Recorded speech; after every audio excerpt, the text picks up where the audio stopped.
Good morning, everybody. With no further ado, let me just bring out all of our terrific panelists here. These are a group of people I've been working with for some of them years and years and years, all integral to the backstage operations here at All Elite Wrestling. Let me present you our panelists for today. They're going to come up. I'll announce them as they come out. First up, we have Christopher Daniels, our VP of Talent Relations and a coach for us. Next up, the legendary Christopher Peck. He is our general counsel here at AEW. A lot of you had him on your bingo card. Coming up next, we have Mr. Bryce Remsburg. He's a referee with AEW and also heads our travel department.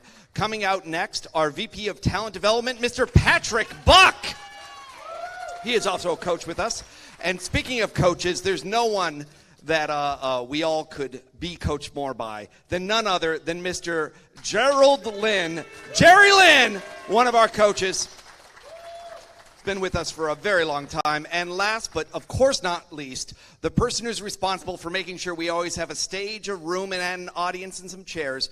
I present to you our VP of Live Events and Touring, Mr. Raphael Morphy. Have a seat, everybody. I think to kick this off, I'm going to do a couple kind of directed questions to each one of you here.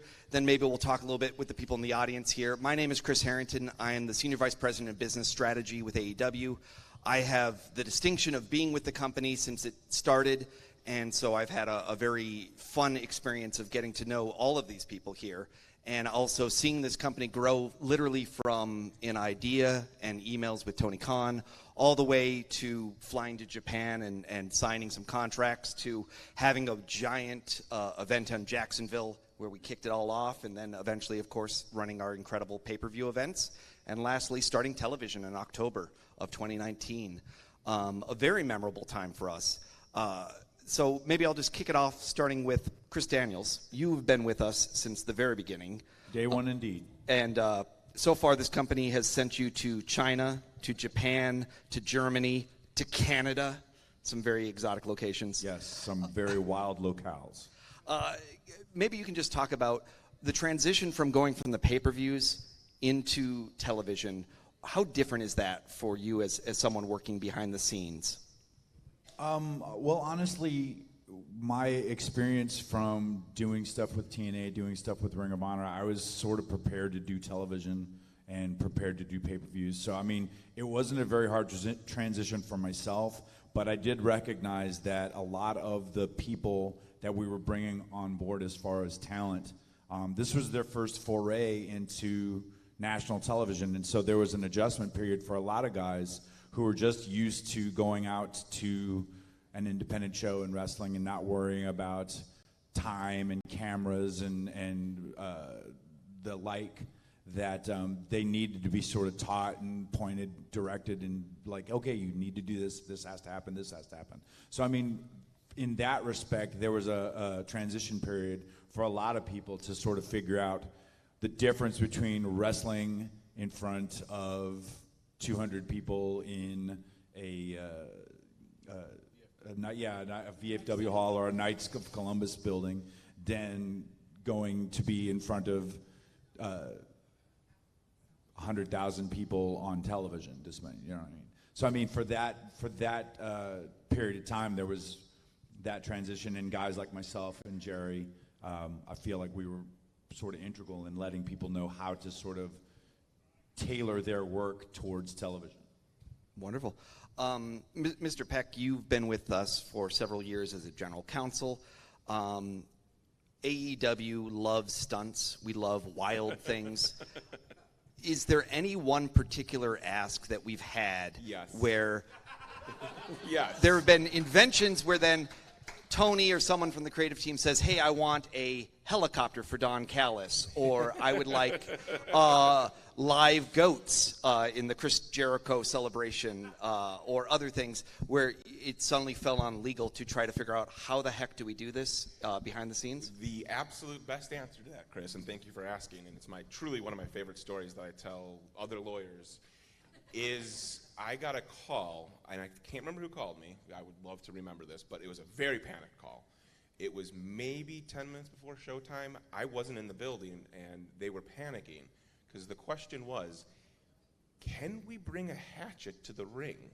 And I said, a hatchet? What are we doing with a hatchet? And they explained the stunt in the whole 9 yards, and I went, no, guys, we can't bring a hatchet to the ring. The other favorite stunt, anytime that fire gets brought up as well, too, it always gives me great pause because fire is one of those things you cannot control. So that is usually our venue partners look and go, I don't think that's a great idea either. So definitely the hatchet story was the one that I'll always remember, as it was a definite crash course in what to expect as an attorney for professional wrestling. Wonderful.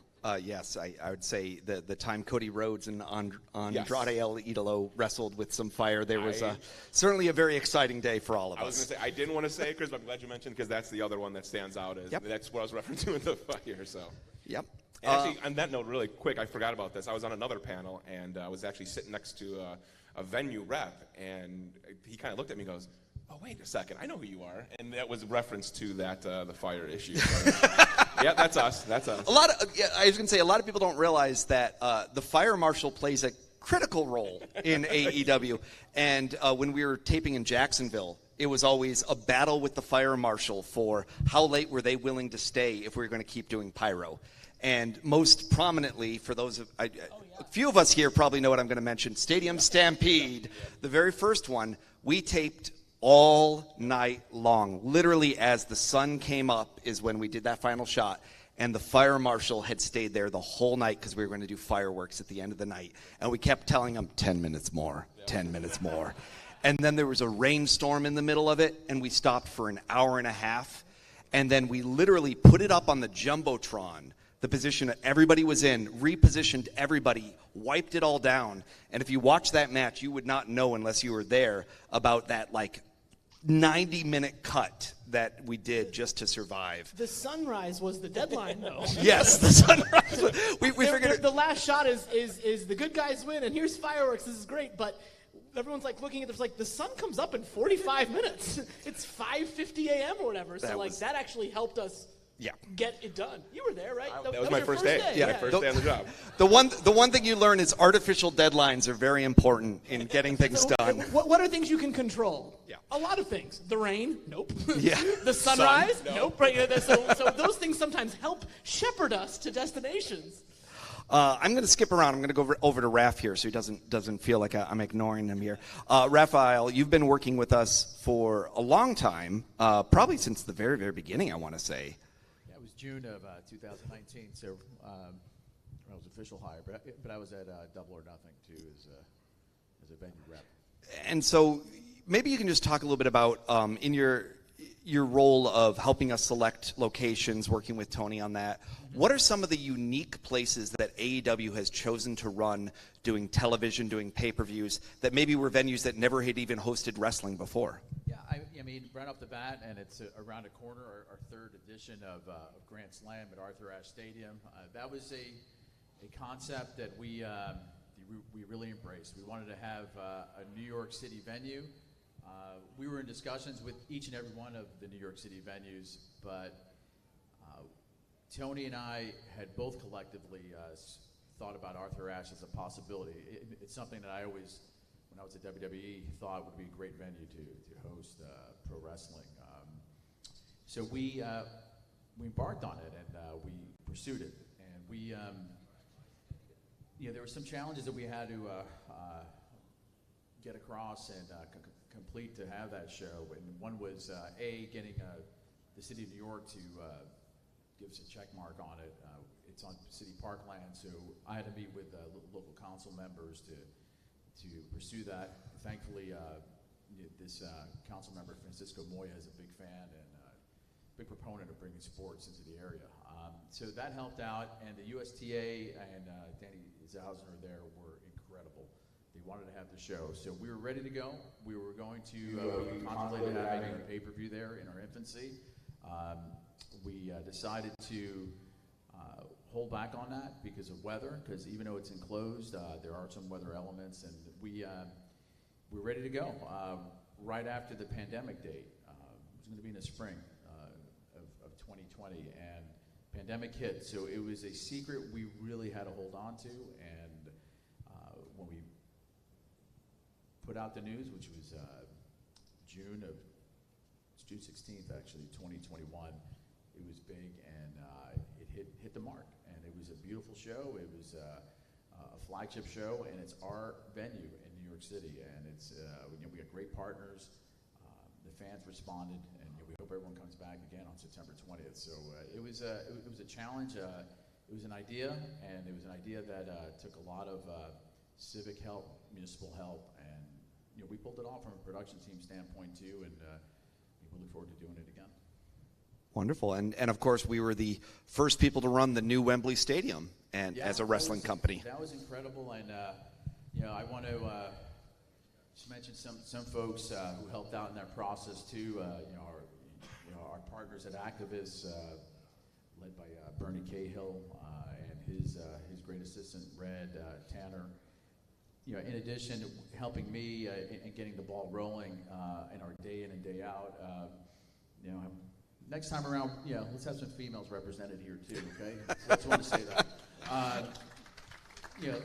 Linda Laludis, who our new VP of marketing, we really work collectively with Live Nation UK, and that's something we look to do moving forward too, and having these entertainment conglomerates to help us do some heavy lifting and parlay the booking. But it was a process. It was a great process.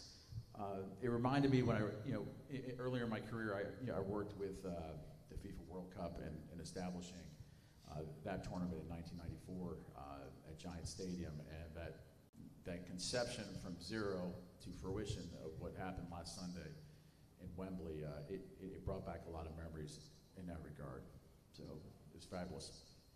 It was unexpectedly huge. I think when we did the moonshot to say we were going to run Wembley, we were expecting tens of thousands of people, but yeah. I don't think there was a single person here who said, yep, we're going to sell it out. Yeah. That was not really on our mind originally, and to see that momentum was amazing. No doubt, Chris. Realistically, I mean, we were, budget-wise, we thought a show of that magnitude with our best roster of talent, possibly 30, 40,000. I mean, that was our realistic goal, and when we got out of the gate and surpassed that, we knew we were onto something, and it took a life of its own. I think it was astute that we didn't do a tour around it in terms of the UK. We made it a pilgrimage for the fans all over Europe and United States. I mean, we had over 70 countries represented at the show. I think that was a key component to it. I mean, and moving forward, and Tony answered this in the media scrum, but we tie in other events leading up to or coming off it, possibly, but this was the right method of having folks come to that premiere event as a pilgrimage, as a celebration, which it was, and we look forward to doing it August 25th next year. Absolutely. I'm going to ask Bryce a question, then I'm going to go to Jerry. Bryce, you wear a couple different hats, partially because you're bald, but one of them being... People with hair wear hats. But pot kettle hat. Yes. So, as in your role as a referee, maybe you can just talk a little bit about just the structure of when you're in the ring with the communication system that we have set up, all the different people that you can be hearing as you're still trying to enforce the rules that we have in the secret rule book. Oh, you don't have the rule? You haven't seen the rule book? Well, I'm not. You don't have a copy? So we wear an earpiece, which is easy to see because I'm bald. Yes. As noted. And we also have a talk-back system, which we didn't have initially, but unfortunately... What do you mean a talk-back system? So there's a microphone on my lapel that we didn't have when we first started, that we added when we realized it would be helpful for us to be able to talk back. So in our ear, I will hear Tony, first and foremost, the director in the truck, who's Mr. Mansouri, Mr. Daryl Marshall, Mr. Andrew Thomas, and those are basically structural TV things. We're going to break in 10 seconds. We're coming out of break in 1 minute. Those are just dipping in and out. And then the coach, Jerry, sometimes. One of Jerry's catchphrases, I say this from love, when things are maybe going a little bit long in the tooth, Jerry will come in our ear and say, "Tell these guys to stop farting around." It's true. I tell them, get to business. Quit farting around. Excuse me, Mr. Jericho, Mr. Moxley. Would you please do me a favor and stop farting around? Jerry Lynn said it. But we can also talk back and forth to the medical staff, which is the newest addition of this. This is one of the reasons the microphone came. So there's tiers of these voices as well. So if Tony is talking, I hear Tony. He can drown out anyone else talking to us, as it should be.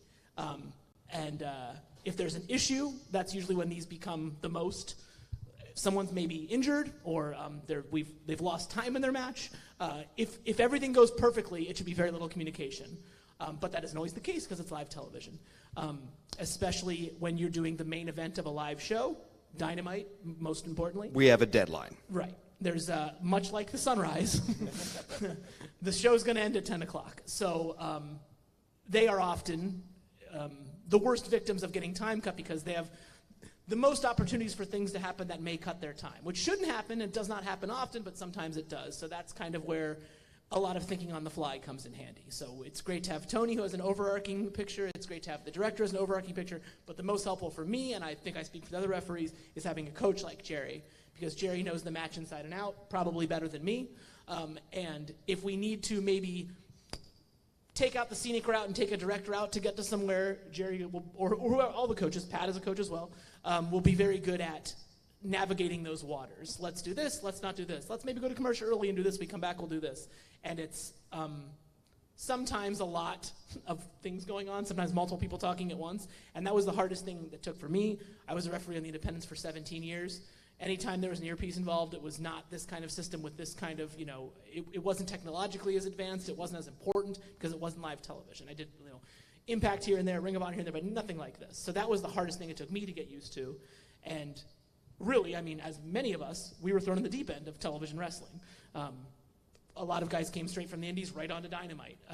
And for me, I will not say many good things about a global pandemic, but when we went to Jacksonville, both as a travel manager and as a referee, that was kind of a great reset button because we had done, 4 months of Dynamite?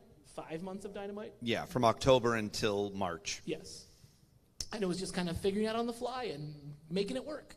And then when we went to Jacksonville for 15 months, which was not ideal and not planned and not great, it kind of reset expectations. We were doing taped Dynamites. There was not the live crowd element, and I feel like, me at least, and I think others as well, kind of got their confidence and their sea legs under them. So when we went back on the road in July of 2021, we felt better equipped to have the whole picture, if that makes sense. Absolutely. Mr. Lynn, you've been in a lot of locker rooms over your career, and you've worked for a lot of companies over your career. Do you want to maybe speak a little bit about what is it like backstage at AEW, especially in the role you have here, compared to maybe your time in ECW, WWE, WCW, ROH? I could go on and on and on. Global, GWF. Yes, and specifically against Global. USWA. Yeah. When I tagged with Moses. I guess a lot of the companies you have a lot of freedom, a lot of creative freedom as far as your in-ring, what you do in the ring. So I guess the biggest comparison I would do would be with, can I say their names, our main competition? I think most people are familiar with their name, but go ahead and say WWE.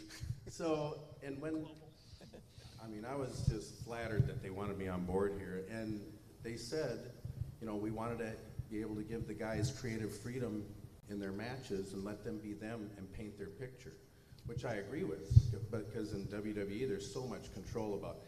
When I had a match here one time, I had 2 coaches, 2 agents, and it was like they wanted to know every little thing I was doing in that match. Like, how many times are you going to punch this guy? I'm like, I don't know. We'll see what, it depends. What's he done to me? And how angry am I going to be? Or, whatever the situation constitutes. But so here, we let the guys be themselves, because you can't force them to be something they're not. And let them paint their picture, and be creative. Now, where I step in is if something sticks out like a sore thumb, I'm like, well, that really doesn't work here. And, I'll give them an example of, like, how I would do it. But can you think of a specific example, Jerry? not really. Okay. Not off the top of my head. No, but that's fair. Just something that doesn't make sense. Because I've had matches where something went wrong and didn't make sense, and you can hear the whole crowd do the collective Scooby, it's like, it's not a good feeling to hear that, too. And they don't know what exactly went wrong, but they could just tell something just wasn't right there. And so that's what I try and help these guys with. And I still want them to paint their picture, you be you. But I always give them an example, and I don't say, no, that sucks, and that's it. I always give them an example of how it happened in my career and how I failed and I learned from it. So I'm not just shutting them down. And then I'll give them an example of how it could work and how I would do it. But I say, but do it, try and do it in that context, but do it with the moves you would do, because I can't do what you do. So that's the difference, I think, is we let them try and have a little more creative freedom in the ring. Excellent. And then in your role as a coach and as a backstage mentor, what is the thing that you spend the most time realizing that you're doing at work? Is it administrative? Like, I see you come with these notes sometimes and things of that nature. That's because I've been hitting the head a lot. But what is it you feel like you get to do in terms of what you see on stage during the show that you'd say that's my fingerprint on the show this week? For me, it'd be creating special moments to give the fans something to remember. Because you're going to see every move in the book on the show, and you're not going to remember every move at the end of that show. You're not going to remember every single move that was hit. But I try and get them to create special moments to give the fans something to remember. And stick to your times. Very important. Mr. Buck, in your role, can you maybe just give a very high-level overview of kind of how much do we put down on what's going to happen in the show in terms of what we're trying to administer as we go to television? You mean like totality of the show, basically? Well, just kind of like from the beginning of the day till now, thinking of a TV show like we just did with Collision or what on Sure. Dynamite. For the most part, I think, every day is unique. And I think anyone up here can tell you that there's never been one day that's been like another. It's every day we don't know what challenges face us, and it's always unique. So in terms of like kind of structuring the show, again, not to mention another place, but its emphasis is on wrestling. Things are a little bit set up here. It's all about the in-ring action. So a lot of what we start with most of the time for Dynamite, what matches you're going to get for the most part. That's the preference of, hey, when you tune in, you're going to get these 4, 5, 6 matches. So those start as kind of the bricks. And then the connective tissue around it is, well, okay, we have to, if you notice, there's kind of differences between, WWE and AEW in terms of, commercial breaks. You may see a picture-in-a-picture segment, which means that, hey, when a match goes to TV, you'll see the little box and the match continues. And we have 3 types, right? We have our straight commercial breaks where you don't see anything. Right. We have our picture-in-picture, or PIPs as we call them sometimes, where it's small, but what the audience doesn't maybe know in the U.S. is internationally it's still going. And so the announcers actually have to call that whole time there, and the wrestlers have to know that they're still, of course, being filmed. And then we have the hybrid, where it's a little bit of both of those, where some of the match is going to be showed, some of it is not. We don't do a lot of those anymore. But those come from the network in advance, and we know when they're structured in the show. So we already have this, like, pan, right, that we have to kind of bake around. And because of that, it kind of changes everything in terms of laying out dare I say, a formula or a format, because on average, our matches are a lot longer than WWE. The emphasis is on the wrestling. So you'll see a lot of one-segment matches in WWE. Here, the emphasis will be, it's more normal to have a 2-segment match.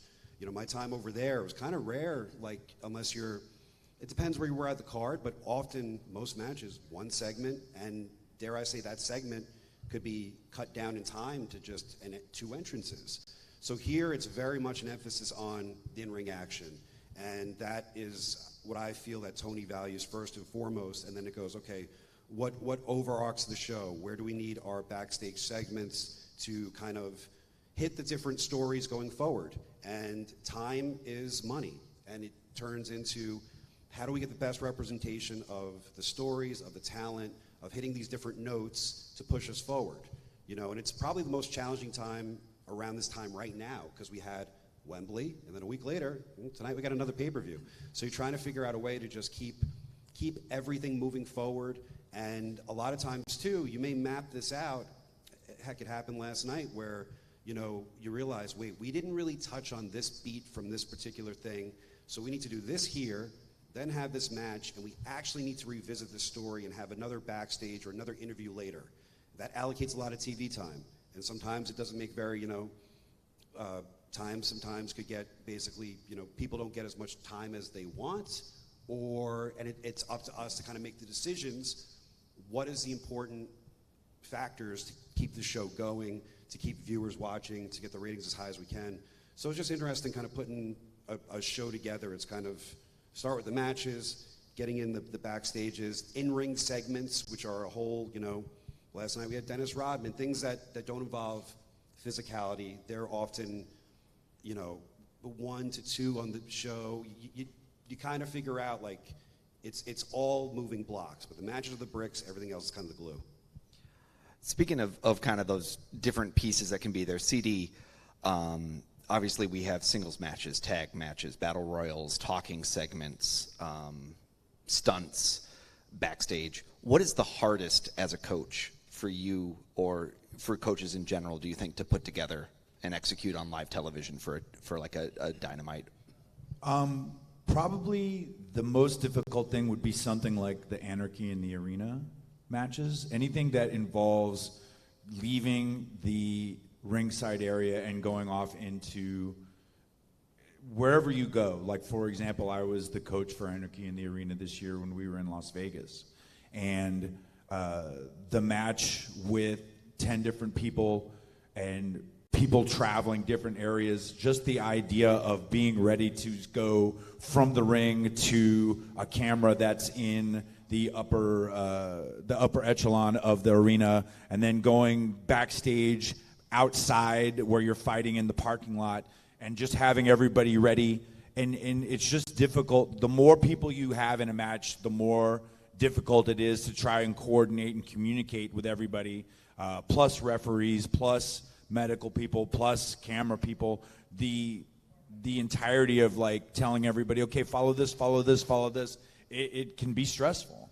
And so the more intricate these plans sort of get, the harder it is to translate it from the mind of the wrestler, the mind of the coach, to the television screen. That's the difficulty. So, I mean, those are the matches. Anything with multi-men, and then any sort of movement away from ringside, going out into that sort of stuff, that's been the most difficult. But I mean, whenever you get multi-man matches, those are all obviously more difficult, just because, like I said, it's harder to communicate. If a singles match, there's 2 guys, there's a referee, you can usually sort of convey whatever you need to tell to one person, the referee, and that can be distributed to that talent. But I mean, when you've got 5 guys on a team and it's 5-on-5 or whatever, now it's difficult to get everybody on the same page. Hey, this is happening. We have to go to break early. Oh, this guy's hurt. We have to work around this. Okay, we're going long. We have to cut this moment out. Those are difficult as well. And then in addition, like, now factor in the fact that we have so many international talents, guys like Commander and El Hijo de Vikingo. Like, these guys, we have the difficulty of, like, trying to tell them, hey, we're going long, and then figure out how to say that in Spanish, or how to figure out how to say it in Japanese to Takeshita. You know, these are all things that... We recently hired a Spanish-speaking referee for... this exact reason. This is one of the reasons that we hired Brandon. And we have coaches... we have coaches now that also speak Spanish for that reason as well. So I mean, those are the difficulties that we deal with. It's all difficult, but I mean, it's just stages of difficulty. The more you add, the more people you throw in the mix. To that end, Raphael, is venues open? You know, when we're doing a Dippin' Dots brawl on the concourse, or possibly bleeding on some walls backstage. How do the venues feel about us kind of being everywhere? Well, they're apprehensive because they're not used to doing this and they run a show of their programming. But we have run-throughs with venue security, venue ops folks to give them a framework. But as Chris mentioned, it can be random and it takes a life of its own. So subsequent to the event, you may get a bill for some damage. You may get some suggestions. We certainly got some candid suggestions from the first Anarchy in the Arena at T-Mobile to this year. So, and we adhere to that. I mean, they're our venue partners. Yeah. They host us. They're world-known facilities, so we want to continue to be invited back. So, there are some challenges, and it's just dialogue. You got to keep it fluid and honest, and you can't hide anything underneath the rug and say, "Oh, I forgot about that." So, obviously, one of the biggest things that happen in a show is entrances with exciting music. And in one of your roles, I think a lot of people don't really realize how complicated music licensing rights are. Yes, and that's something that you deal with, Mr. Peck. That's what you came for, right, guys? Hot music licensing Music talk. licensing talk. Well, 10:30 a.m. Just to that end, what's an example of something that maybe we had a challenge getting to and then we were able to finally get a deal to do? So, I mean, that's a great question, Chris, and really is the bane of my existence on a day-to-day basis is music licensing. It is truly unbelievable how complex it can be, and we have some great partners and some great law firms and some great folks we work with. But the one that I was most proud of that we got cleared was when we had the Rolling Stones song. I think it was a year ago or 2 years ago. And that was one where our firm came back to me and said, "Listen, tell Tony we're not getting it. It's not happening." And I was like, "No, we're going to go for it." They are a firm that's been doing this for like the NFL and other organizations, and they said, "Listen, Chris, it's been 30 years I've been doing this. We're not getting it." And we went through the process, and holy cow, the approval came through. And boy, I've never seen Tony more excited when I told him that. His eyes just lit up like a Christmas tree.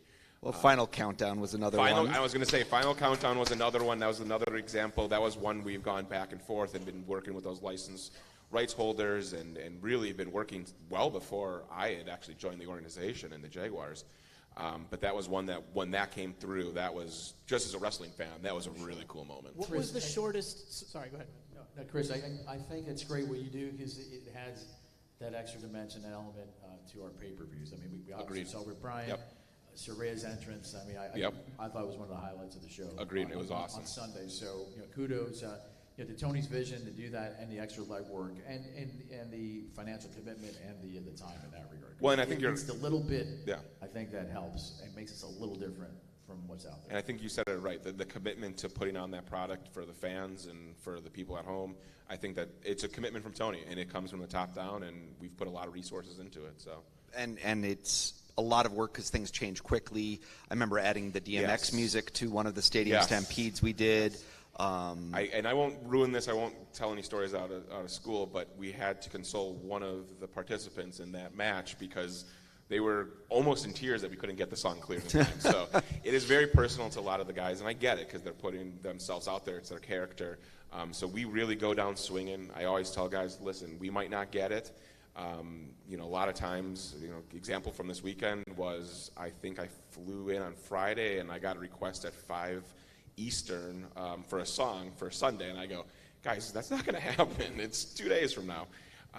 But it's definitely one of those cool things, and one of those things as a lawyer where you can watch it happen on screen, where obviously Bryce is counting the thing, but that's my part of the show where I get to look back and go, oh, I did that. That's cool. And what people don't always realize is because AEW is everywhere, we have the television show. We have it streaming internationally on AEW Plus. We have international television partners. We, for the pay-per-views, we're showing them in almost 300 movie theaters. We show them in bars and restaurants. Sometimes DVDs come out. There's different rights for every one of these things, where it's different if you're just playing it in the venue for a bunch of people to watch it versus broadcasting it live in the U.S. versus broadcasting it worldwide under everything you can imagine. If a Microsoft Zune is going to play this tomorrow, we've got to have the rights for it. And there's like numbers of plays, right? Yes. Some you can play 100 times, some you get once. And so I remember the other one was the Sinatra song when we were doing with Jericho and MJF. Yes, and that could be a whole thing. Yeah. Yes. So you don't want to do. So there's just a lot of hoops to jump through. So it's one of these things that I think a lot of people don't realize. The day of the show, how many hours, tens of hours, or even hundreds of hours go into just making sure that everything is going to be okay for every partner around the world. Because we promise our partners, you can show our show and it's not going to get you in trouble. And that is a tough thing to do sometimes. Yeah, and on that point too, Chris, we also have to promise the venues because they're letting us play that music too. So I mean, there's a lot of relationships, and again, the TV deals you mentioned, we have to deliver that product, and they have to be able to distribute it, and that might be in, I think the first one of my first TV deals was in Israel, and we have to be able to deliver that product in a worldwide setting, as mentioned. Absolutely. What was the shortest time between an approval and then when it played? Like what's probably the closest to Sinatra song. Sinatra might be. I believe the Sinatra song was during the show. I've seen Chris working on this at the arena that day. Yeah, for sure. no, But I don't know, like minutes, hours, how. The minutes. Yeah.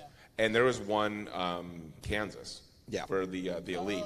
That was one where I was getting calls and texts during the show, and we were trying to chase it down. We were chasing this rights holder, whatever it was, and I think we had Mikey, who does our music in-house.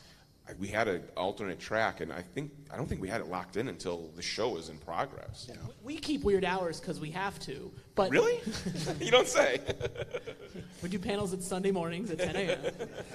But I mean, these folks, these lawyers, they're not necessarily on. They actually have jobs that are normal. Right. Some of them go to a desk from 9 to 5 on Monday through Friday. Silly almost. To that end. So trying to get an answer at 10:30 p.m. on a Saturday night is not always easy. Everybody else is 5 p.m. on a Friday before Labor Day. So nobody is around. We did that pool party in Las Vegas in the coldest day on earth in, I want to say, was it February or March of 2019? Yeah. You guys know it's 31 degrees in the desert. And we were walking around, and at the very last second, they came to us and they're like, "We need this insurance policy for you guys to be here." And it was Friday at like 6 p.m. and we're like, no insurance agent's going to pick us up, and because AEW hadn't even run a show at that point, so we didn't think, oh, I need to have this show-specific policy because we're not running a show. And it turned into this whole thing, and through the goodness of all the different teams that we have that are such big professionals, we work through it with the legal team and the production team and all the other people. But I just remember that being like Friday at 6, who do you call? And try to make this thing work. But the one rule was if we touched the pool, everything was over. And so the whole day was just us being like, don't touch the pool, but don't tell the wrestlers not to touch the pool, because that's all they think about then is, I got to go in the pool then. And so it was this whole, so they didn't want to. That was the only good thing about it. I mean, as Chris mentioned, I mean, in that situation, we learned quick, the hotels, properties, it's church and state, and different rules apply from where you move in terms of that presentation. So it was a challenging day, and to boot, I remember we're prepping on Super Bowl weekend to do this also. So it was quite a feat to pull off in terms of that presentation. But it was done, and it looked beautiful. With the MGM Grand and on the horizon. But as Chris said, I know Chris was, and we had a smaller staff at that point too. We didn't have as many resources as we have now. And Chris, you did a great job that week. It went on air. That's kind of TV every week, right? Is that we're not always ready, but it's going on air, and this is what you're getting. There's a book about like how the sausage is made in Saturday Night Live, and there's a quote in it that sticks with me now more than ever. It's like, the show doesn't go on the air because it's ready. The show goes on the air because it's 11:30 p.m. And there are weeks at Dynamite, especially, where that feels very true. Some worse than others, some better than others, but. Again, it's the sunrise. At 8 o'clock, Dynamite starts. So we'll be ready or we won't, but here we go. But, I mean, that's also the perfectionist in a lot of people, too, that, it's such an unusual thing. I'll start with Pat here and then go to Jerry. Pat, you've coached and trained a lot of the wrestlers that we even have here, MJF, for instance, Bear Bronson, our referee Brandon. In your role as a coach here versus being a trainer for them, do you find that they're still going to you for advice and things, or is it much more kind of a different situation for you? It's a great question, because often there's a bunch of people here, and that's kind of why I'm happy I kind of ended up here, because I saw so many, I had my, quote, career as a wrestler, and it didn't work out in the fairy tale sort of way, but I kind of stuck with it, opened up my own school, my own promotion, and just really put everything I could into teaching people the proper way, but also teaching them, hey, this is where I failed. And along the way, we've had MJF, The Acclaimed, Chris Statlander, what our Spanish-speaking ref is from me. I can't take full credit for that. So House of Champions. And I'm probably, and the Iron Savages. So it's interesting now because, again, like I've been with all these folks, like day one, not just like, hey, I own a school and they trained at. I mean, like intimately, like literally, the first years were actually physically, every drill we did, I was in there with them, wrestling with them, sometimes doing matches with them. And now, with, MJF before the main event at Wembley.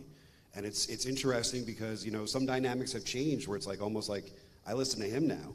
But then there's things where he has his path of success, and I'll kind of just step in and go, hey, why don't we do it this way? And maybe we'll argue, or he'll be like, oh, no, you're right. Or I'll be like, what, do it your way, and it'll work out. Maybe it won't work out, but like that's my relationship with each one of them. I'm really blessed that I have, I got my 2 kids at home, but I have all my like wrestling kids here, and it's a unique relationship with each of them. But it's also kind of cool because it's a different relationship. Anthony Bowens might be the sweetest man on the planet, and he's always looking for,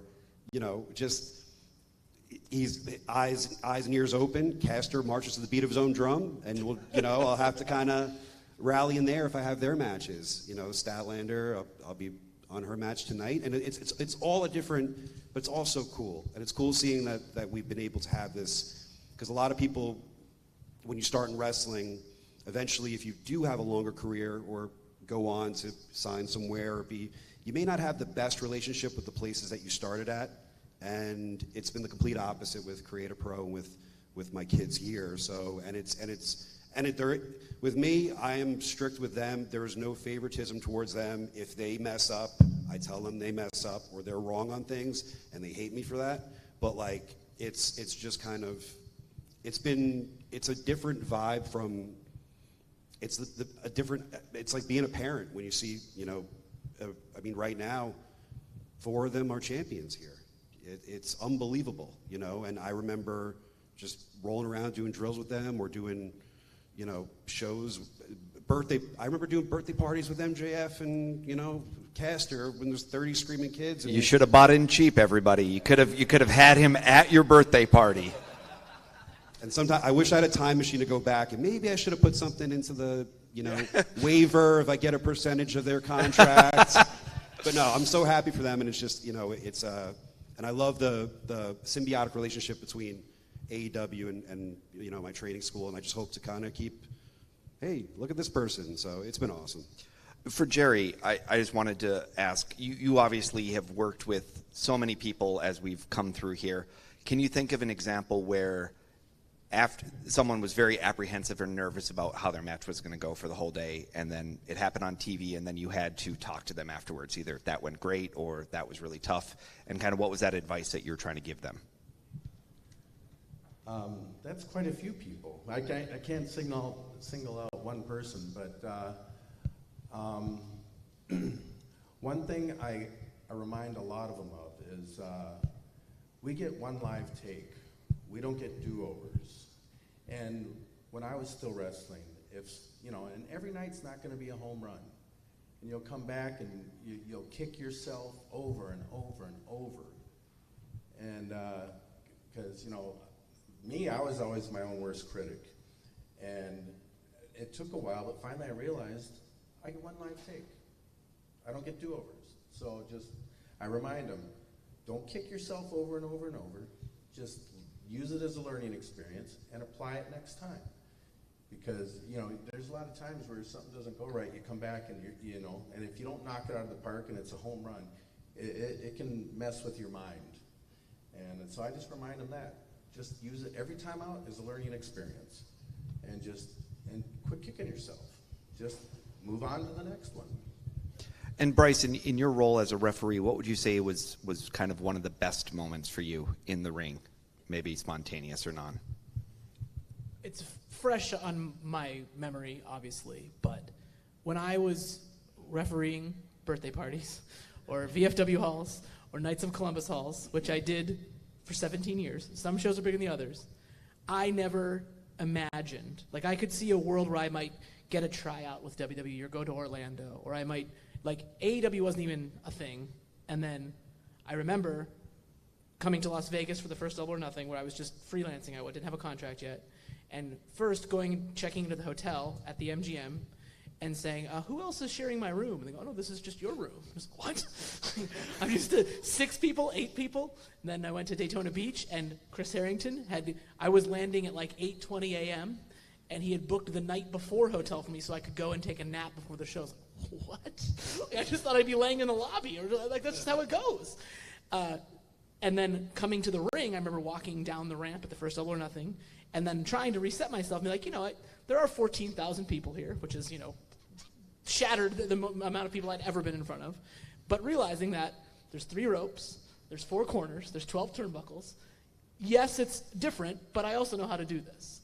And then, obviously, Wembley Stadium, 80,000 people, being lucky enough to referee the main event, like, that isn't, like, my vision board couldn't have ever even thought of that. Like, it's like multiple times off the charts. And the most exciting thing now that I've digested a little bit is to be like, well, what's next? What I don't know what tops that. I don't know if anything tops that.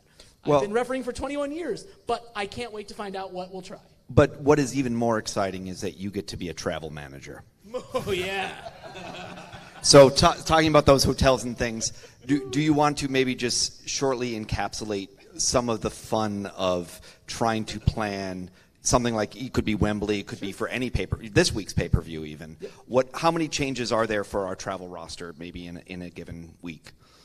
That will not be a short answer. So first I want to say that I have never worked for WWE, but I have friends that have worked there, and I have people that I speak to that have worked there. By and large, you're on your own for hotels there. They fly you to the first city of the tour, they fly you home from the last city of the tour, and then you figure out all the in-between. You book your hotels, you get from city to city.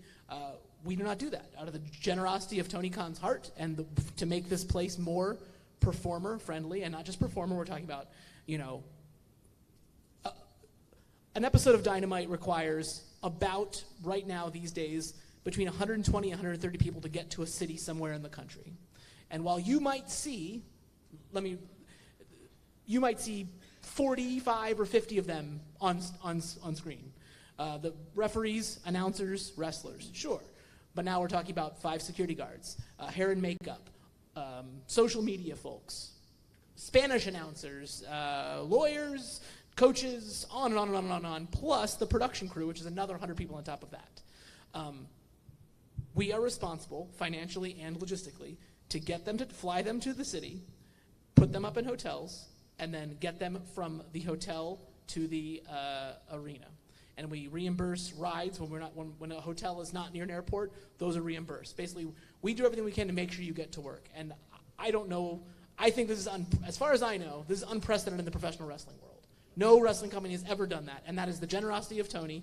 And while it does make more work for us, it makes like think about what frustrates you in a day, right? Like you can't find a ride, you can't get a lift after the show because it's busy and we're down. Tonight we're at the United Center. Getting a lift after all out's going to be crazy. That's why we book buses to take everyone back to the hotel. A lot of what the travel department does is trying to make your life a little bit easier. And it's not perfect. There are rainstorms, flights get canceled, airlines go on strike.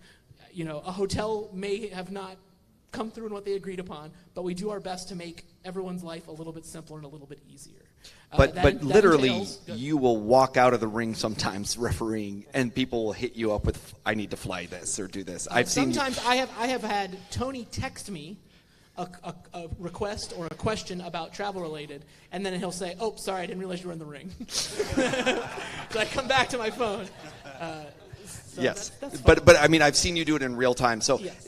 One reason you're on this panel is not just because you're a referee there, but because you are working literally behind the scenes. When you walk through that curtain, you have to put on the other It is an hat. ever-evolving, much like everyone's job on show day. Yeah. No amount of preparation will prepare you for everything. Something will go wrong. It's how you handle what goes wrong. And I have a team that helps me, which is wonderful. We have 4 travel coordinators and 5 drivers that work with us now. And it is truly a team effort because it is impossible for one person to do it. These are booking hotels now twice a week everywhere in the world, shuttles, car service for our VIPs that have that in their contract. I do Tony's personal travel, private planes, all that good stuff. So there is never a dull moment. Yeah. And there is. Oh, I look try at so that. hard. Look at that. Look at that. Wait till my wife hears about this. Yeah. There. You in the Bulls hat. Thank you very much. CD. It's a teamwork. Yeah. CD, maybe you can just speak a little bit to the coach in terms of how much do they know about what the matches look like in terms of that communication with the truck and just what they're trying to do in their role when they're sitting there at the go position next to Tony and people. Well, I can tell you from my perspective that I know pretty much exactly how the match is going to go, barring catastrophe or barring, changes from the wrestler's point of view. Like if a wrestler decides, I don't feel this, I'm going to do this instead, that's on him, and I will adjust accordingly. But for me, I try to know the match top to bottom so that I can relay the intent of the wrestlers to our production people as much as possible and say, okay, he's going to do this because this is the moment that he's trying to create. This is the feeling he's trying to create. So we need to see this. I'll tell our director, okay, watch this person's face, watch this person's hands, watch this person's, the manager on the floor for this moment. So in that way, I try to understand everything about the match that I can so that in the end, exactly the way that the wrestlers thought about it in their head is the way that you see it on the screen. And so if you've never been in our production truck, which I'm going to guess most of you haven't, what you will see, or even if you're in the go position back there, you'll see that we have this monitor, and it has all the different cameras that are showing there. And so in a given arena, we might have 2 jibs. We will probably have at least, 4 handhelds. We'll have some RC cameras, which maybe even be in the turnbuckles, where we'll have a low camera there. Sometimes we even have the sky cam, where it's coming down from the top. And then we might have a side one and then a couple other cameras there. And the director is basically, they're all numbered, and he'll say, ready 7, go 7. Ready 4, go 4. Ready 5, go 5. And be doing that for hours. It's very intense. And at the same time, there's people next to them that are talking to the network and trying to make sure that we're good on when the commercials are going to come in and out. We have people that are making sure that they're queuing up. So people are like, bring up the red this, I want to replay here. And then they're communicate, okay, we're going to do a replay box in box. Let me see, make sure that looks right. And they're doing all sorts of things. Big red curse word button. There's the curse button for the S&P, which we take out when Max is there. Thank you. And Thank you again for that button, guys. And we have all these things. It's like a game show. Someone is sitting in the truck like, Yeah. Okay, no. Goddamn, is goddamn okay? Damn, goddamn. Yes. Hit it. Like, it's wild to watch. But part of it too is that the truck has to do this hours and hours of programming, and they cannot know every single thing that's going to happen. And so they are so reliant on the coach to communicate that. And sometimes there's going to be a sneak attack, and you don't want the camera to catch this guy sneaking up. So it'll be getting close, cut, that sort of stuff. And so, the wrestlers have to form really good relationships with the cameramen. And you see that a lot, especially when they have to make their entrances, and you have Billy walking backwards down a ramp. It has to know exactly where those beats are. Maybe for any of the coaches, I'll just ask this. How do you coach the wrestlers not to wince when the pyro goes off? Clearly we're not, because it's still... But I mean, that's one of the other big things, is just reminding guys who has pyro, who's going to get this and that, so that they don't look foolish out there and be surprised by their own thing. And so we have a lot of rehearsals beforehand during the day. Just one of the things that the guys rehearse the most is just literally their entrances, the order of the entrances, and which actions they are, and which cameras are going to be in which spots. So when we do the Guns and Juice Robinson making their fingers and spitting and doing everything in the 360, you really have to make sure you know exactly where everything is going to be for that. And it's always impressed me how much time we have to spend on those elements that have nothing to do with the wrestling match that's happening. It's all that other production stuff, which everybody on the team has to work so hard for. And as Bryce said, it's 200 people backstage. And so taking them all over to Wembley and renting all that equipment at Wembley, almost none of that stuff was our normal week-to-week stuff. That was a real challenge. It was a whole new ring. It was a whole new everything. To that end, to Raphael, we started with just Dynamite Wednesdays. We then added Collision this year. And maybe you can just speak a little bit about what are some of the logistical challenges that come when you add a mid-year television show that's going to be on Saturday nights. Certainly, and we were given the green light to start looking at venues. Let's say at the end of February, early March, is a possibility. With Collision, as you found out last night, and saw last night, they're Saturday nights. And Saturday nights are the most sought after nights for any arena, and especially if you're in season during the NBA season, NHL. So to have a runway of basically 2 months to start booking venues that are routable from where you're coming from Wednesday night to get to the following Wednesday night, it was a big challenge. I mean, fortunately, we started Collision in the summer months, so those leagues I just mentioned were in full bloom, but a year prior, you have concerts, you have tours who know this also and have those Saturday nights booked. So we were very fortunate. It took a lot of work, and we have to be cognizant now where we used to have some flexibility in choosing certain cities week to week because we had more time to get our production team over a week's time from a city to a city. Now we even have to be even more sensitive and geocentric to what we do and sensitive to our production team, adhere to their suggestions too, because at times there's certain load-ins that are different and more complex. Certain days we have a venue to set up a preset, and some days we do not. Especially when we're going to an NBA, NHL venue, we can only get that one day, and we have to set up that morning to be ready for doors, whether it's at 6 Eastern or 5 Eastern. So all that comes into play. I think we have our mantra, we have our rhythm in terms of booking shows and finding venues moving forward. With these 2 TV dates on Wednesdays and Saturdays, and then you throw in a pay-per-view in the mix, and we're adding pay-per-views too. I mean, we're adding one October 1st in Seattle, and we're going to have more and more of these dates, we also started some non-televised shows too with the help of Jeff Jarrett. I love having Jeff on board. I've worked with Jeff many years. Great chemistry with him, and it's a work in progress. It's not a cookie cutter method. It's listening. Also doing trial and error. Sometimes you pick a venue that worked out last time and it didn't for a second time around. And I'm not talking ticket sales, I'm just talking in terms of production, in terms of what we want to do, what we spoke about earlier in terms of the creative and how we want to lay things out. So it's a process where we have to listen, and I'm just glad we got it off and running in terms of Collision, and we have great partners who want us for a weekend. United Center was one of them.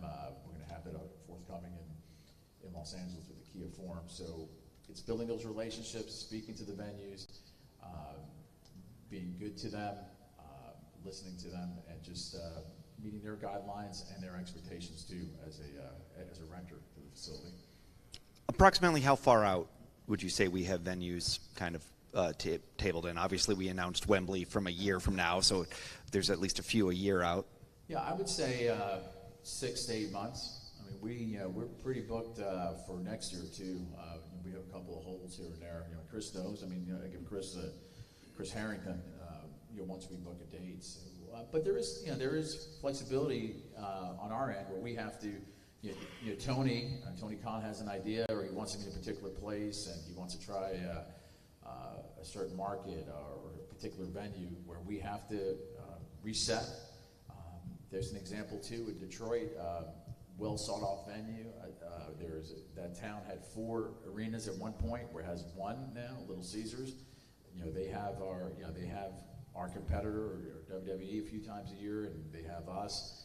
And we have to see where we get a little slice in there, where the Pistons and Red Wings were playing in 2 different venues. They're in the same venue right now, so Detroit's an important market. And when we can't be there once or twice a year, we may do an auxiliary town like Toledo, 59 miles away, our second time around before we get that date with Little Caesars. So we got to look at it in terms of keeping an open mind and other options too. Because sometimes you ask for a date, that's another item too. It's booked, and we have concerts seeking them. Like I said, we have WWE seeking them. We have any type of event. There's political conventions, things of that ilk that all come into play. Slice Little Caesars. Did you catch that? I was going to say, I asked about your best memory, Bryce. Thank you for catching that. Would you say, Bryce, your scariest memory is when they made you climb the cage at Little Caesars? Yes, I'll never forget Little Caesars. They didn't make me. They asked me to, and I felt pressured to. What did Moxley say to you? When we were on top of the cage, Moxley came over and hugged me. He said, "Are you afraid of heights?" And I said, "Yes, I am afraid of heights." He goes, "Good, let's do this so there's pictures of this, so we'll never have to do it again." Said, "I'm right there with you, Mox. Let's go." So there's a picture of me on top of the cage, huddling over. Because getting up is one thing, because we were on live TV. There was the energy of 12,000 people. Okay. Getting down sucked. Getting down sucked. Because it was over, and they were like waiting to tear everything down. It was a little, those are the pictures I will not show. But the one of Moxley hugging me and the one of me on top, I'm glad there are photos of that. Never again. So I'm going to throw a question to Mr. Peck here, and then I think we're going to open it up to the audience if they have any specific production, television, backstage question that is relevant. We will do our best to answer that, but I'll just ask Mr. Peck. Obviously, we broadcast on TBS, TNT, various Steam networks here in the United States with our partners at Warner Brothers Discovery. Can you think of a discussion maybe that we've had with them where we had to try to explain to them, here's an idea for a wrestling-related thing that may or may not make sense to you, but you need to let us know if it's okay. And I'm thinking of a specific shirt phrase that we use a lot that we had to ask them about. That's where I was going as well too. So there's been many conversations with the network and our network partners that have, I will say, us reading certain words to the networks that you wouldn't say in polite company. So there has been many calls where I'm reading down a list saying, can we say this? Can we say this? And not PG words, but truly the highlight of my career as a legal professional was explaining we will be selling a shirt, or we intend to sell a shirt, and that shirt will read, "Scissor Me Daddy." Scissor me daddy ass, even. Scissor me daddy ass. Thank you for correcting me, Chris. Yeah. And I just heard crickets when I said that to the network. And I just in my head, I'm going, these people must think I'm an insane person. And thankfully, the network and I have a great relationship, and we have been working them for a long time, and they're just awesome to work with. They're great people. And all of a sudden, I started hearing laughter on the other end. I went, good, you get it. So there was a large discussion, and again, it's a PG crowd. So there was a large discussion about what the shirt was going to look like and what was going to be on the shirt, and it was just, again, professional wrestling brings out some very interesting conversations that myself as a lawyer never thought you'd be having. And the debate you always have is someone going to buy this? Yes. And our answer to that was, well, Eddie Kingston's Redeem These Nuts shirt was a bestseller. And I don't know who's wearing that to the office, but whoever it is, they're unique people. And that was another conversation. That shirt in particular was another conversation. Eddie Kingston generates a lot of conversations with the network, and the lawyers, and the lawyers. That is true. We create this list of everybody who's traveling every week that the travel team creates and shares with the talent relations and creative.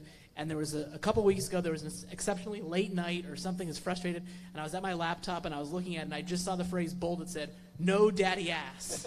And I was just like, what a weird job I have. Oh. Like, what a strange life. So on that point, Bryce, I'm glad you said that. So I had another highlight I forgot about my career, but it was this week we registered the word mark House of Ass. Yep. So when I sent that to Was that for MJF's Amsterdam travels, or was that for something else? something else, I believe. Oh, okay, good. Rent or own. So let me tell you, when I sent that to the U.S. government, it was quite fun for me. Yes. If anyone does have a question, you can line up in the middle there and go to that center microphone, and we will definitely call on you. I think we have our first question here. Please introduce yourself and ask your question. My name is Carolyn. I'm a special education teacher from St. Louis, and I've been dying to ask you guys questions this whole time. So the one I'm going to ask is specifically for the coaches. What sets apart what you do here at AEW from the other companies that you've worked at throughout your life, whether it was like the big WWE, the small independent, or even your own places that you've worked at? I mean, speaking from, I kind of left WWE, and even though the internet reports it was like 9 days later, it was actually 24 days later. So to go from being firsthand and agenting, producing, it's so strange because what we do, I think people understand it, but they really don't too. So like what's similar is that, you know, the job is basically a coach or a producer or an agent, 3 different terminologies, is put on a match. We kind of oversee, you know, we're guiding it. We're also probably the person to yell at if it goes wrong. There's a lot that we are, I don't want to say the middle people, but hey, there's a goal for the show creatively. Am I giving too much feedback? Sorry. And we have to kind of figure out a way to basically find the happy medium between what talent wants and what, you know, the creative wants. Sometimes it's very easy. Sometimes it's always in sync. Oftentimes it's not. Then there's so many different things that and it depends on the skill level of the talent. What I mean by that is experience. There's some that may structure matches where it's very paint by numbers. We do this, we do that, we do this, we do that. Then there's sometimes, I'm sure we've all had it, where we don't, you know, for this part, we're going to feel it out. It's all going to be in the ring, and we'll feel it out. Everything is unique, but ultimately we're kind of, dare I say it, the adults in the room for that particular segment. But how it differs is that, again, like, matches are a little bit longer here as compared, you know, in WWE. And there's a whole big thing over there, basically, of what not to do. Here, there is some of that, but a lot of that is not, you know, it doesn't really exist. There's so many different, basically, fundamentals of, but what is similar is that I think we try to make your match stand out in a way that kind of doesn't restrict. There should always be respect for the main events. There should always be, hey, this is where this story is going. If I'm wrestling someone for the first time, do we really need to right away fall out of the ring and start being violent with each other? We don't have an issue. So a lot of it's collective storytelling. And that's very similar from place to place, but it's so similar and so different, if that answers any question. When I have, say, matches that involve managers outside the ring and stuff, and or even just wrestlers who are part of the clique or whatever, and we're trying to put together the story we're trying to tell, I like to get everyone's opinion. Instead of just saying, all right, here's my idea and that's it. Or, you know, I'll ask every single person, what do you think? What do you think? What do you think? And I think that's when you come up with the best result, when you get everyone's ideas and just sort of merge it all together to where it'll work. And that's one thing I like to do that's different. That's great. Yeah, I agree. That I feel like if you can get everybody's opinion that's involved, like everybody's working towards the same goal, which is having the best match that they can have and telling the story that they want to tell. Our job is sort of to corral all the great ideas and let the best one shine. And so, like, I agree with both of you about letting the talent sort of paint their painting and try to corral the best ideas and try to get those to the forefront and explain, okay, well, I think this is good and this is why. What do you guys think? And this is why this works. This is why this might not work as well as you think. And I personally, I tell the guys that I'm coaching, I'm like, listen, I'll tell you why I think you should do it this way. If you decide to do it your way instead, that's fine. And if it works, great. But if it doesn't, just be aware, because I feel like guys have to make mistakes too, and once you make mistakes, now you recognize why something works or doesn't work. And so I'm okay to let talent make mistakes if that's going to make them recognize something that I was trying to tell them. And so I try to avoid that as much as possible and try to explain why I think it's a mistake first.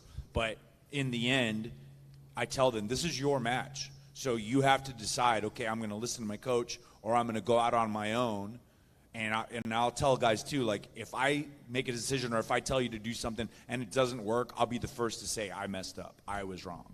But if they're going to stick to their guns, and if it doesn't work, they have to own up to that and say, you know what, you were right, CD, I was wrong.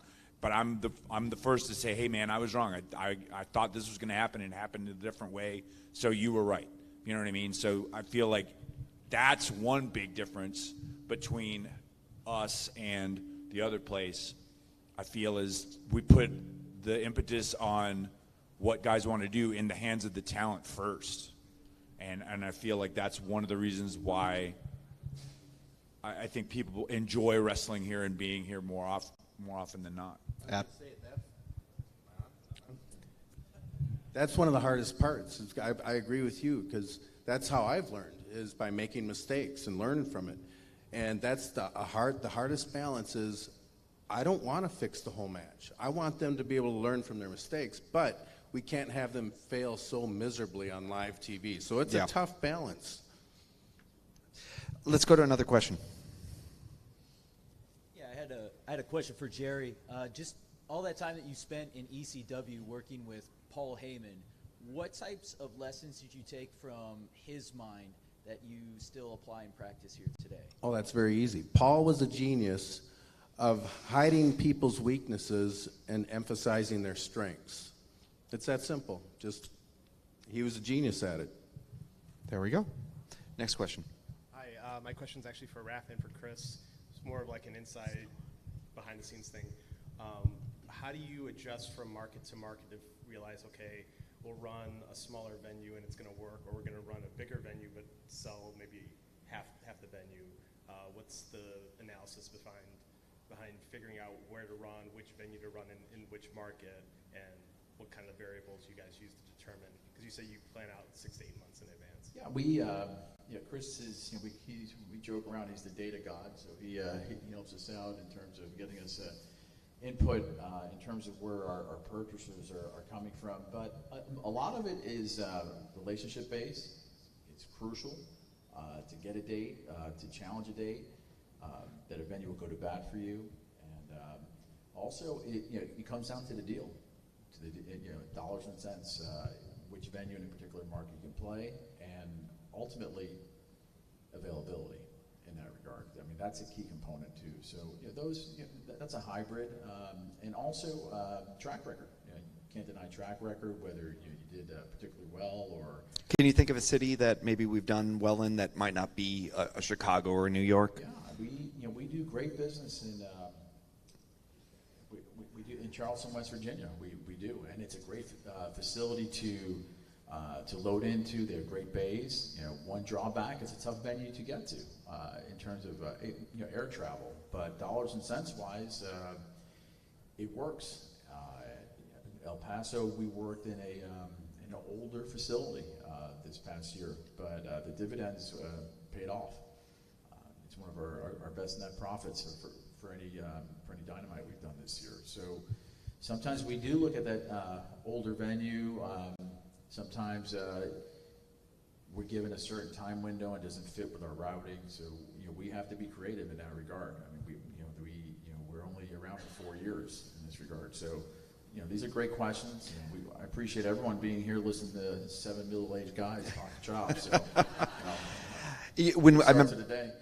I remember when we started, one venue came to us and said, hey, I'm transitioning from the model I have to this new model, and we want to get our name out here. We'd like wrestling to come here so people know that we're on the map.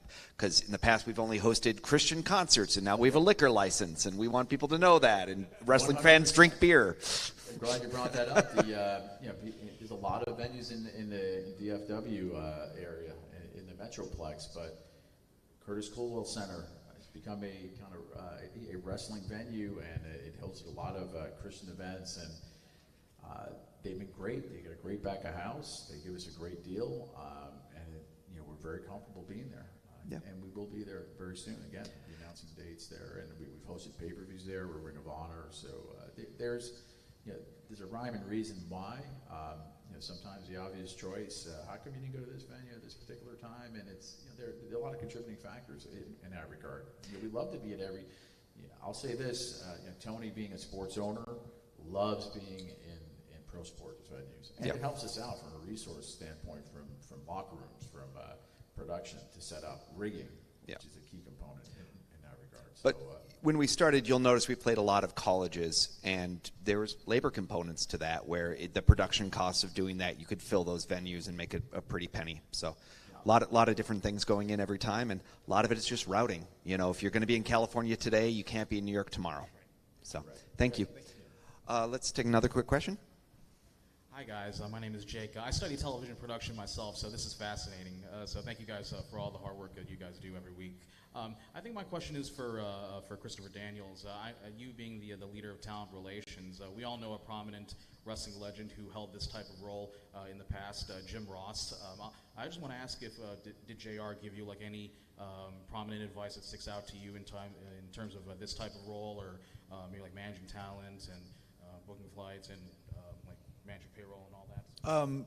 Honestly, the main advice that JR gave me was just to sort of put yourself in the shoes of the guy you're speaking to. I try to take into account what the person that I'm dealing with has gone through and is going through, to try and understand the issues that he's having, if he's having any sort of problems, so that I don't want to just dismiss any problems that he has outright.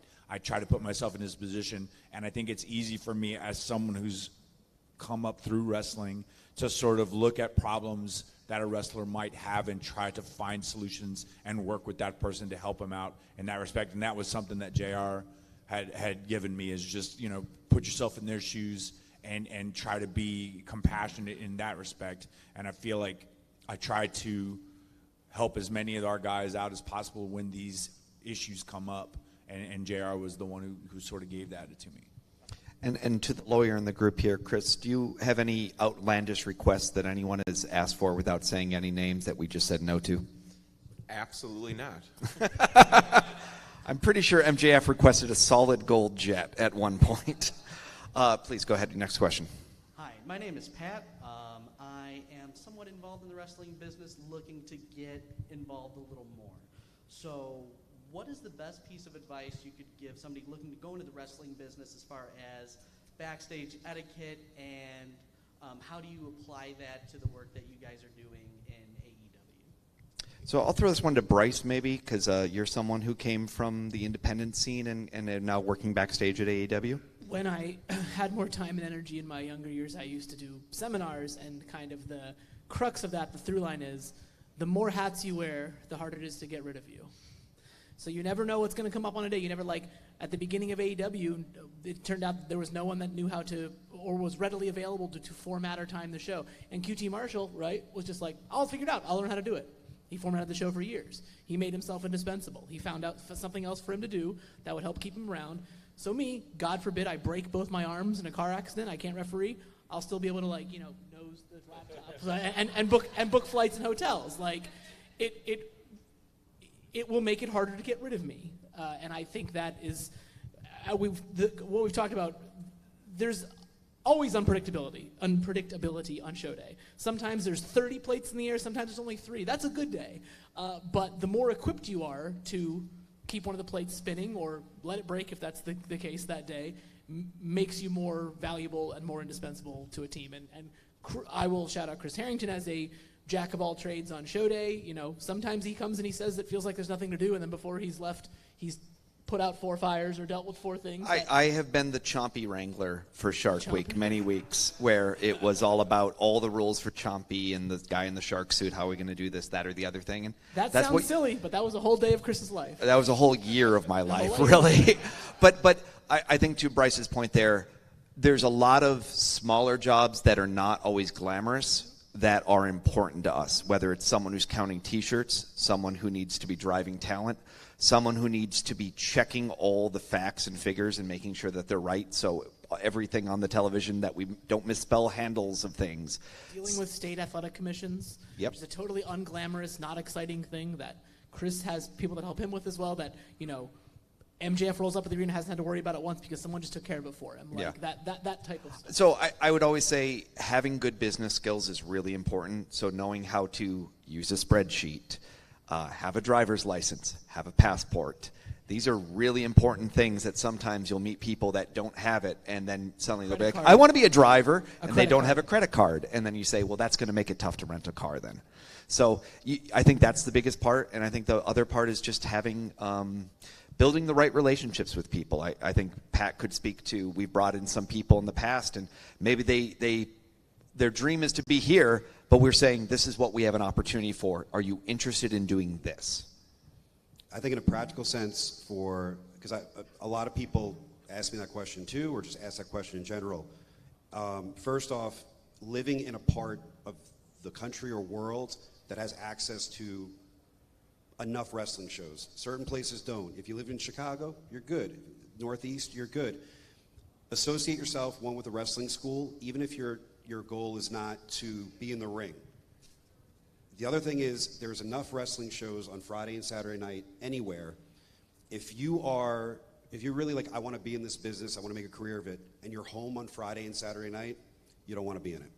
So you have to put the miles in to literally, and even if you're not booked on a show, you're like, I want to check out this show, I want to be a part of it. If you have to drive there and actually buy a ticket to be there, and then maybe you can introduce yourself to 1 or 2 people, whether it be as a worker or someone that just wants to work around wrestling, you just have to put yourself out there, and you have to guard your reputation, meaning you only get one of them, so you got to be professional and, you know, don't be that guy, but just you have to really be prepared to put the miles in and put the time in. And oftentimes enough, you know, and I get it, families, work, stuff like that, it takes a huge sacrifice. But again, if you're home on Friday and Saturday night, you really want to be in wrestling, and you know there's a show 3.5 hours away, even if you're not going to do anything, just break down the ring, because independents are always looking for people to help break down the ring. Go do it. And it's going to, you know, it may not be appetizing after doing it for 2, 3, 4, 5 years. Stick with it. That's all I can say. And I would just say having discretion is important, and having the appropriate business sense of when you're approaching people. Finding us in the hotel is probably not the best time for you to be giving us a resume. That's where we live. We want that privacy. So, you know, these kind of interactions are much better. Thank you. Thank you. We'll do one last question here.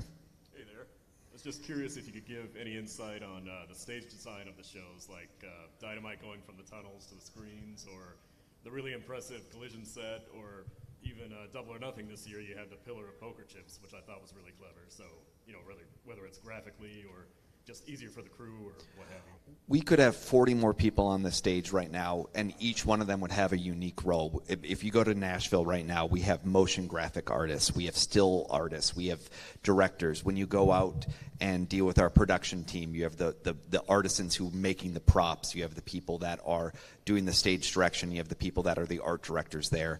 And I think Tony also loves to have visions that tie to the different shows. So when we did Full Gear, we did the gear with Adam Page, but it was also the gears themselves. And what's great is when we fabricate a lot of these things, then we can reuse them year after year after year, which we love. The other part is always a logistical concern. When we went from the tunnels to the flat screens that we have here, we actually saved enough space that we got rid of an entire truck. And that savings in the truck was hundreds of thousands of dollars when you count it over this lifetime. And so that's big for us, is just that recalibration.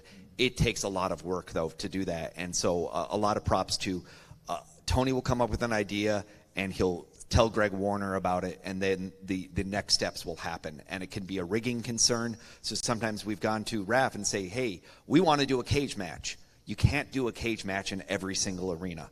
I mean, we were, it was a question mark whether we're going to do blood and guts.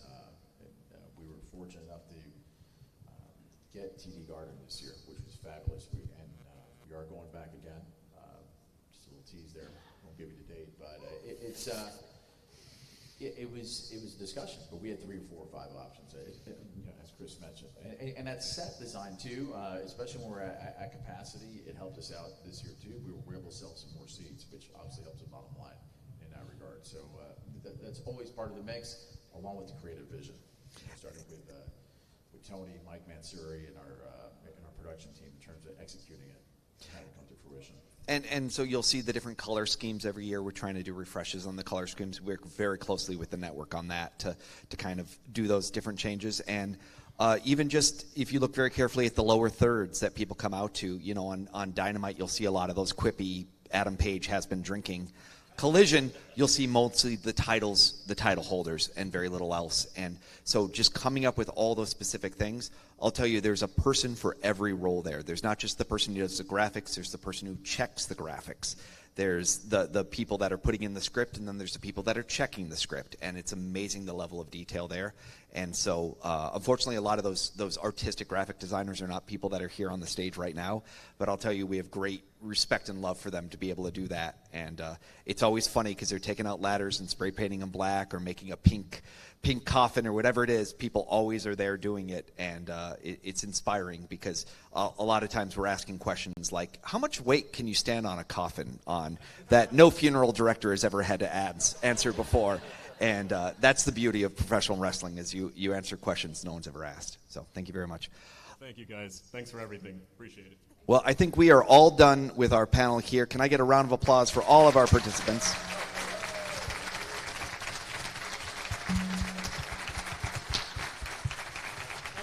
And lastly, is there anything you guys need to plug? Anybody here going to sign autographs in a minute? Who's coming to All Out tonight? Yeah! Tell all your friends. Wait, All Out's tonight? We just did a pay-per-view, Bryce. I don't think you're right. I got to change my flight, Bryce. Okay, well, yeah. Thanks, everybody. Thank you.